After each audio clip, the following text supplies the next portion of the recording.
Do you think autism is caused by vaccination, like people say?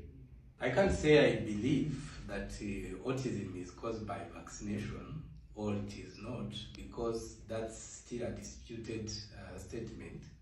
But I'm going to talk from what I know from there. There are many children I've seen so far. Their parents never been vaccinated, especially parents from rural areas. Children never been vaccinated, yet they were born with autism. If someone is believing autism is entirely caused by vaccination, what would you say about children who never been vaccinated since they were born? What do you say even their parents who never been vaccinated, especially in the rural areas? Vaccinations a child might be born through genetical traits, might be born with some kind of mixed signals from the brain to the body, thus prompting improper body-brain coordination, but not at a higher rate. And while also being vaccinated, the problem gets even worse. And now we start seeing results. But doesn't mean that the problem was not there. So you can't say 100% is the vaccines, and also you can't deny that 100% is vaccines. That's the solution I think I would answer. Many autistic children actually might be fighting or suffering from migraines. So where does it come from, and what might be the reason? We need to understand that autistic children have a very sensitive nervous system. That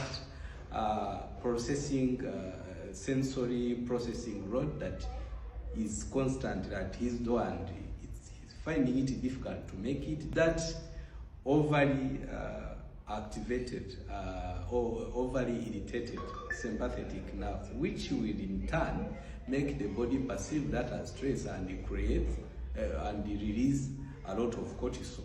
There is that cortisol levels which are high. There's that over-irritated sympathetic nerve. There's that muscle stiffness in the neck, in the thorax, in the upper spine, and in the jaw. All of those are capable of making someone have migraines. Now it is happening to a child. And some of them actually also have that inflammation around that area in the neck, in the upper spine. One of those things, each one of them is capable of making someone have migraines. Why do some autistic children usually hate noise? Now, when the brain was developing, as it was creating networks. Among the networks, there are also networks that are in charge of sensory inputs. Now, the way those networks were engineered by the brain, you find that they were engineered in such a way that when they hear some noise, they will perceive it as a stress.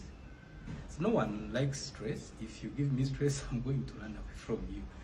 So if those networks that are in charge of receiving those noise inputs have perceived that as a stress and have triggered the whole nervous system, the child will, or even you yourself, you would immediately stand against that noise. So the reason why, when you hear the noise, your networks that your brain created for you, engineered for you, which receive the noise and interpret, for you are not interpreting it as stress. Sometimes your networks can choose to ignore a certain type of noise. But for autistic children, for him, his neural networks are perceiving that as a stress. That's the difference. And that's how it becomes like 5 times higher and unbearable to him compared to